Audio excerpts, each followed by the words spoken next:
नमस्कार दोस्तों। YouTube channel कल्पना Hindi academy पर आप सबका स्वागत है। ये क्लास हिंदी से संबंधित सभी परीक्षाओं के लिए है। पिछली क्लास में हमने 40 प्रश्नों पर चर्चा कर ली थी। आज की क्लास में हम उससे आगे वाले प्रश्नों पर चर्चा करेंगे। तो आइए हम आज की क्लास को शुरू करते हैं और हमारा आज का पहला प्रश्न है, उपन्यास को मराठी में क्या कहते हैं? आपके पास ऑप्शन है कादम्बरी, नॉवेल, नॉवल कथा या उपन्यास। तो इसका सही उत्तर क्या होगा? सभी लोग अपना उत्तर कमेंट बॉक्स में अवश्य दें। बिल्कुल सही। जिन साथियों ने ऑप्शन नंबर 1 बताया है उनका उत्तर सही है। ठीक है, मराठी में उपन्यास को क्या कहते हैं? कादम्बरी कहते हैं। अब हम बात करेंगे कि नॉवेल किस में कहा जाता है। नॉवेल जो है वो बांग्ला में कहा जाता है उपन्यास को। ठीक है, और गुजराती में नॉवल कथा कहा जाता है। ओके, ठीक है। मराठी में उपन्यास को कादम्बरी कहते हैं, बांग्ला में नॉवेल कहते हैं और गुजराती में नॉवल कथा कहते हैं। ठीक है, हमारा अगला प्रश्न है, the modern vernacular literature of northern Hindustan में कितने कवियों का उल्लेख मिलता है? आपके पास ऑप्शन है 738, 952, 1080 या 4591 कवियों का। तो बताइए इसका सही उत्तर क्या होगा? The modern vernacular literature of northern Hindustan में कितने कवियों का उल्लेख मिलता है और इसके रचनाकार कौन है, उनका नाम भी बताना है आपको। बताइए इसका सही उत्तर क्या होगा? बिल्कुल सही। जिन साथियों ने ऑप्शन नंबर 2 बताया है उनका उत्तर सही है। 952 कवियों का उल्लेख मिलता है। ठीक है, और the modern vernacular literature of northern Hindustan के लेखक कौन है? George Grierson. ठीक है, कौन है? जॉर्ज ग्रियर्सन है। हमारा अगला प्रश्न है, मेरी जीवन यात्रा किसकी आत्मकथा है? आपके पास ऑप्शन है हजारी प्रसाद द्विवेदी, शिवदान सिंह चौहान, राहुल सांकृत्यायन या रामवृक्ष बेनीपुरी। तो इसका सही उत्तर क्या होगा? मेरी जीवन यात्रा जो कि आत्मकथा विधा की रचना है, इसके रचनाकार कौन है उनका नाम बताना है और साथ में हो सके तो रचना काल भी बताना है आपको। बिल्कुल सही। जिन साथियों ने ऑप्शन नंबर 3 बताया है उनका उत्तर सही है। मेरी जीवन यात्रा किसकी आत्मकथा है? राहुल सांकृत्यायन की है। कब लिखी थी इन्होंने? ये 1946 ईस्वी में। ठीक है, और आपको एक बात और ध्यान रखनी है कि इसी नाम से जो है वो जानकी देवी बजाज ने भी आत्मकथा लिखी थी 1956 ईस्वी में। किसने लिखी थी? जानकी देवी बजाज ने। ठीक है, जानकी देवी बजाज ने भी आत्मकथा लिखी है मेरी जीवन यात्रा के नाम से। तो आपको ऑप्शन के हिसाब से ही अपना उत्तर लगाना है। ठीक है, इन दोनों ने जो है इसी नाम से आत्मकथा लिखी है, राहुल सांकृत्यायन और जानकी देवी बजाज ने। हमारा अगला प्रश्न है, रुद्र संप्रदाय के प्रवर्तक कौन है? आपके पास ऑप्शन है वल्लभाचार्य, विष्णु स्वामी, अग्रदास या रामानुजाचार्य। तो इसका सही उत्तर क्या होगा? साथियों, जो पहली बार चैनल पर आए हैं प्लीज चैनल को सब्सक्राइब कर देना ताकि आने वाली हर वीडियो की नोटिफिकेशन सबसे पहले आप तक पहुंचे। बताइए इसका सही उत्तर क्या होगा? बिल्कुल सही। जिन साथियों ने ऑप्शन नंबर 2 बताया है उनका उत्तर सही है। रुद्र संप्रदाय के प्रवर्तक कौन है? विष्णु स्वामी। हमारा अगला प्रश्न है, मिष्ट बंधु विनोद के रचनाकार कौन है? आपके पास ऑप्शन है मिष्ट बंधु, रामकुमार वर्मा, आचार्य रामचंद्र शुक्ल और हजारी प्रसाद द्विवेदी। तो इसका सही उत्तर क्या होगा? मिष्ट बंधु विनोद के रचनाकार कौन है? बिल्कुल सही। जिन साथियों ने ऑप्शन नंबर 1 बताया है उनका उत्तर सही है। ठीक है, मिष्ट बंधु विनोद के रचनाकार मिष्ट बंधु हैं। ठीक है, और यह कितने भागों में प्रकाशित हुआ था? 4 भागों में। ठीक है, मिष्ट बंधु विनोद जो ग्रंथ है यह 4 भागों में प्रकाशित हुआ था। इसके प्रथम 3 भाग जो है वो 1913 ईस्वी में प्रकाशित हुए थे और चतुर्थ भाग कब प्रकाशित हुआ था? कई बार परीक्षा में ये प्रश्न भी पूछा जाता है।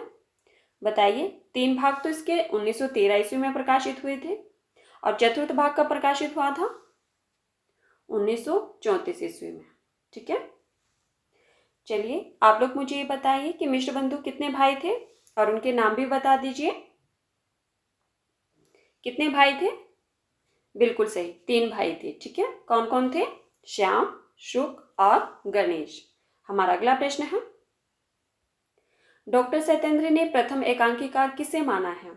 आपके पास ऑप्शन है जयशंकर प्रसाद, रामकुमार वर्मा, उदय शंकर भट्ट या भारतेंदु हरिश्चंद्र। तो इसका सही उत्तर क्या होगा?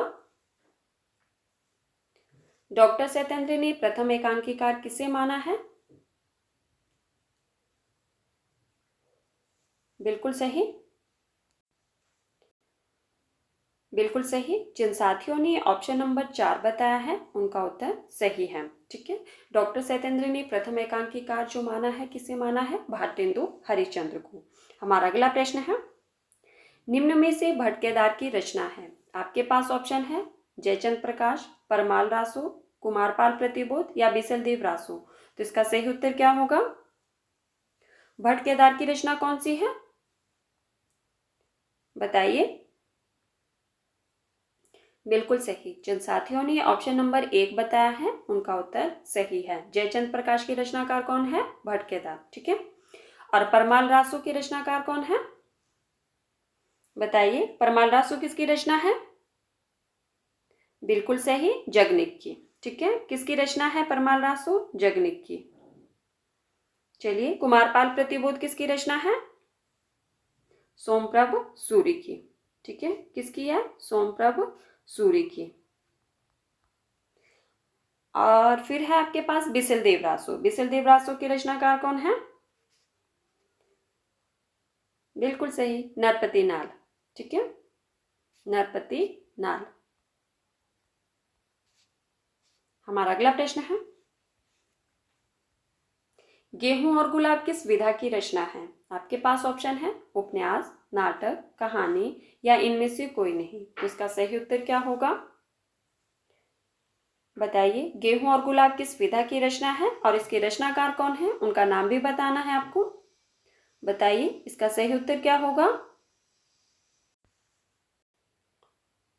बिल्कुल सही। जिन साथियों ने ऑप्शन नंबर 4 बताया है उनका उत्तर सही है, इनमें से कोई नहीं। तो आप बताइए, ये किस विधा की रचना है? बिल्कुल सही, रेखा चित्र है ये। ठीक है, किस विधा की रचना है? रेखा चित्र। और इसके जो रचनाकार है वो कौन है? बिल्कुल सही, राम वृक्ष बेनीपुरी। ठीक है, राम वृक्ष बेनीपुरी की रचना है ये। कब लिखा था इन्होंने ये रेखाचित्र? 1950 ईस्वी में। ठीक है, हमारा अगला प्रश्न है, गेहूं और गुलाब रेखाचित्र विधा की रचना है रामवृक्ष बेनीपुरी की और 1950 ईस्वी इसका रचना काल है। हमारा अगला प्रश्न है, इरावती किसका अधूरा उपन्यास है? आपके पास ऑप्शन है सूर्यकांत त्रिपाठी निराला, जयशंकर प्रसाद, श्रीनिवास दास या बालकृष्ण भट्ट। तो इसका सही उत्तर क्या होगा? इरावती जो कि उपन्यास विधा की रचना है, किसका अधूरा उपन्यास है ये? बिल्कुल सही। जिन साथियों ने ऑप्शन नंबर 2 बताया है उनका उत्तर सही है। जयशंकर प्रसाद जी का अधूरा उपन्यास है इरावती। ठीक है, आप जानते हैं कि जयशंकर प्रसाद जी ने कुल 3 उपन्यास लिखे थे। ठीक है, कौन कौन से थे वो? एक था इनका कंकाल। ठीक है, कंकाल उपन्यास था जो कि इन्होंने कब लिखा था? 1929 ईस्वी में। और एक था इनका तितली उपन्यास। ठीक है, सॉरी, क्या था? तितली उपन्यास था।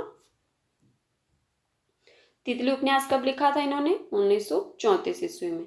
और तीसरा उपन्यास था इनका इरावती जो कि अधूरा उपन्यास माना जाता है। हमारा अगला प्रश्न है, कारवा एकांकी के रचनाकार कौन है? आपके पास ऑप्शन है भुवनेश्वर प्रसाद, राधा कृष्ण दास, उपेंद्र नाथ दत्त या उदय शंकर भट्ट। तो इसका सही उत्तर क्या होगा? साथियों, जो पहली बार चैनल पर आए हैं प्लीज़ चैनल को सब्सक्राइब कर देना, और अगर आपको क्लास पसंद आए तो प्लीज़ वीडियो को लाइक कर देना और वीडियो को ज़्यादा से ज़्यादा शेयर भी कर देना।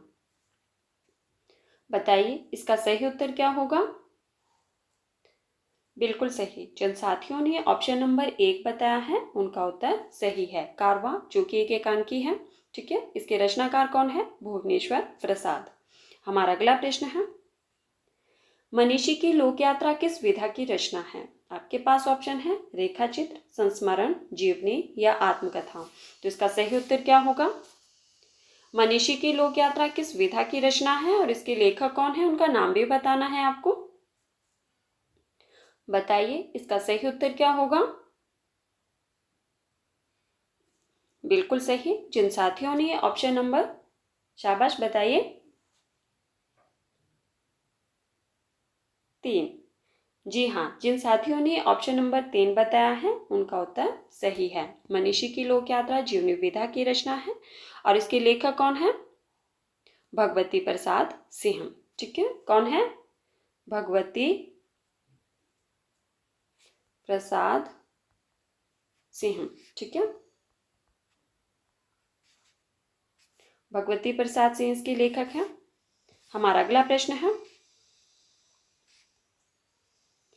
निम्नलिखित में से कौन निर्गुण भक्ति धारा का कवि नहीं है? आपके पास ऑप्शन है कबीरदास, रविदास, गुरु नानक या विद्यापति। तो इसका सही उत्तर क्या होगा? निम्नलिखित में से कौन निर्गुण भक्ति धारा का कवि नहीं है, उसका चयन करना है आपको। बताइए इसका सही उत्तर क्या होगा? बिल्कुल सही। जिन साथियों ने ऑप्शन नंबर 4 बताया है उनका उत्तर सही है। विद्यापति जो है वो निर्गुण भक्ति धारा के कवि नहीं है, यह आदिकालीन कवि है। ठीक है, आप जानते हैं कि विद्यापति को मैथिल कोकिल भी कहा जाता है। हमारा अगला प्रश्न है, प्रेमचंद घर में जीवनी किसने लिखी है? आपके पास ऑप्शन है प्रेमचंद, अमृतलाल नागर, अमृत राय या शिवरानी देवी। तो इसका सही उत्तर क्या होगा? प्रेमचंद घर में जीवनी विधा की रचना है, किसने लिखी है और कब लिखी है और किसके जीवन से संबंधित है ये? बताइए इसका सही उत्तर क्या होगा?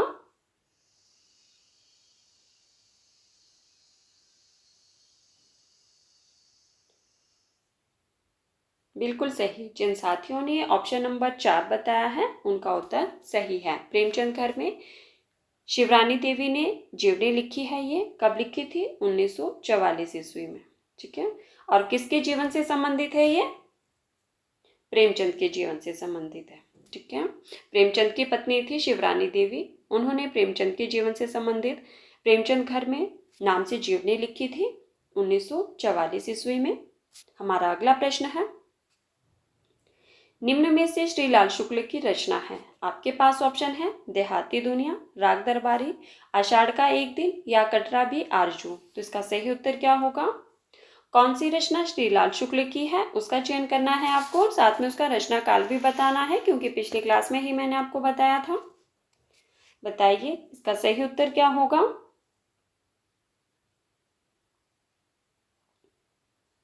बिल्कुल सही। जिन साथियों ने ऑप्शन नंबर 2 बताया है उनका उत्तर सही है। ठीक है, राग दरबारी श्रीलाल शुक्ल जी का उपन्यास है। कब लिखा था इन्होंने ये? आप लोग ही बताएंगे मुझे। चलिए बताइए कब लिखा था इन्होंने ये? पिछली क्लास में ही बताया था मैंने आपको। बिल्कुल सही, 1968 ईस्वी में। और आज का प्रश्न है आप लोगों के लिए कि इस रचना के लिए इन्हें कौन सा पुरस्कार मिला था? ठीक है,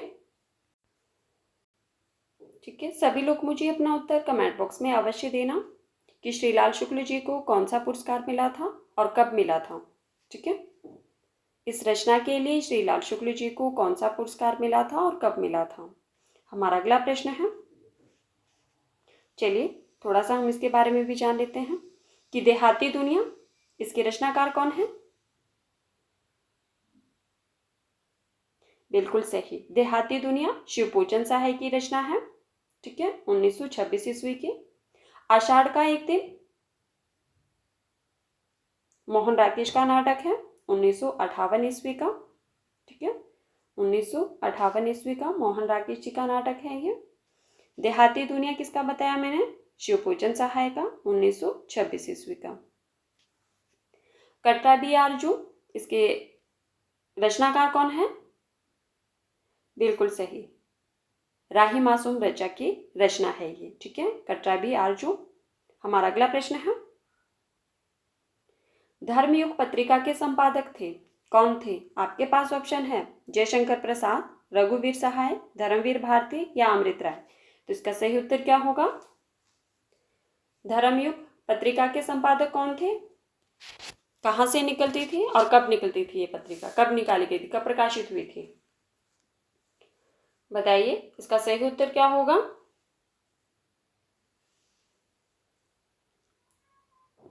बिल्कुल सही। जिन साथियों ने ऑप्शन नंबर 3 बताया है उनका उत्तर सही है। ठीक है, धर्मयुग धर्मवीर भारती की पत्रिका है। ठीक है, धर्मयुग पत्रिका के संपादक धर्मवीर भारती थे। कहाँ से प्रकाशित होती थी? बंबई से प्रकाशित होती थी। साप्ताहिक पत्रिका थी और कब प्रकाशित हुई थी? 1950 ईस्वी में। ठीक है, हमारा अगला प्रश्न है, गली आगे मूर्ति है कि लेखक कौन है? आपके पास ऑप्शन है शिव प्रसाद सिंह, सर्वेश्वर दयाल सक्सेना, भारतेंदु हरिचंद या नामवर सिंह। तो इसका सही उत्तर क्या होगा? गली आगे मूर्ति है कि लेखक कौन है? शाबाश, बताइए।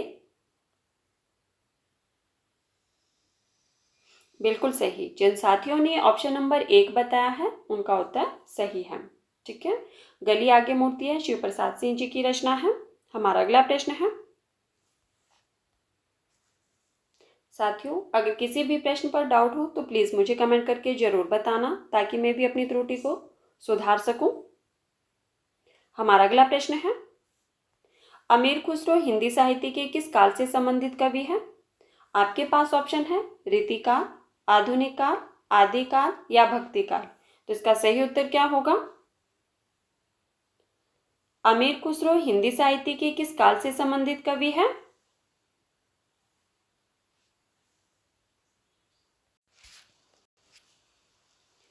अमीर खुसरो हिंदी साहित्य के किस काल से संबंधित कवि है? आपके पास ऑप्शन है रीतिकाल, आधुनिक काल, आदिकाल या भक्तिकाल। तो इसका सही उत्तर क्या होगा? बिल्कुल सही। जिन साथियों ने ऑप्शन नंबर 3 बताया है उनका उत्तर सही है। ठीक है, अमीर खुसरो हिंदी साहित्य के आदिकाल से संबंधित कवि है। हमारा अगला प्रश्न है, सुमित्रा नंदन पंत की काव्य रचनाओं का सही क्रम है? आपके पास ऑप्शन है। बिल्कुल सही। जिन साथियों ने ऑप्शन नंबर 4 बताया है उनका उत्तर सही है। ठीक है, पल्लव सुमित्रा नंदन पंत की रचना है 1928 ईस्वी की, गुंजन 1932 ईस्वी की है, युगांत 1936 ईस्वी की और ग्राम्या 1940 ईस्वी की रचना है सुमित्रानंदन पंत की। तो हमारा सही उत्तर क्या होगा? Option number 4। हमारा अगला प्रश्न है, कविता की तीसरी आंख के रचनाकार हैं? आपके पास ऑप्शन है मृदुला गर्ग, प्रभाकर चौधरी, रामविलास शर्मा या अलका सरावगी। तो इसका सही उत्तर क्या होगा? कविता की तीसरी आंख के रचनाकार कौन है? बिल्कुल सही। जिन साथियों ने ऑप्शन नंबर 2 बताया है उनका उत्तर सही है। प्रभाकर चौधरी की रचना है ये कविता की तीसरी आंख। हमारा अगला प्रश्न है, निम्न में से कौन सा सही सुमेलित नहीं है? आपके पास ऑप्शन है देश विदेश निर्मल वर्मा, पैरों में पंख बांधकर रामवृक्ष बेनीपुरी, किन्नर देश में राहुल सांकृत्यायन, सागर की लहरों पर भगवत शरण उपाध्याय। तो बताइए कौन सा सुमेलित नहीं है, उसका चयन करना है आपको। बताइए इसका सही उत्तर क्या होगा? बिल्कुल सही। जिन साथियों ने ऑप्शन नंबर 1 बताया है उनका उत्तर सही है। देश विदेश निर्मल वर्मा का यात्रा वृतांत नहीं है। किसका यात्रा वृतांत है ये? रामधारी सिंह दिनकर का। ठीक है, कब लिखा था इन्होंने ये? 1957 ईस्वी में। किसका है देश विदेश? रामधारी सिंह दिनकर का। पैरों में पंख बांधकर रामवृक्ष बेनीपुरी की रचना है 1952 ईस्वी की। ठीक है, पैरों में पंख बांधकर किसकी रचना है? रामवृक्ष बेनीपुरी की। बिल्कुल सही। कब लिखी थी इन्होंने? 1952 ईस्वी में। किन्नर देश में राहुल सांकृत्यायन की रचना है 1948 ईस्वी की। और सागर की लहरों पर भगवत शरण उपाध्याय की रचना है। तो साथियों ये थे आज के हमारे कुछ महत्वपूर्ण प्रश्न जिन पर हमने चर्चा की। अगर आपको क्लास पसंद आए तो प्लीज़ वीडियो को लाइक कर देना और वीडियो को ज़्यादा से ज़्यादा शेयर भी कर देना। ठीक है, और मुझे कमेंट करके ज़रूर बताना कि आज की क्लास आपको कैसे लगी। ठीक है, कितने प्रश्न आपके सही हुए, और किसी भी प्रश्न पर अगर डाउट हो तो प्लीज़ मुझे कमेंट करके ज़रूर बताना ताकि मैं भी अपनी त्रुटि को सुधार सकूं। धन्यवाद, मिलते हैं अगली क्लास में।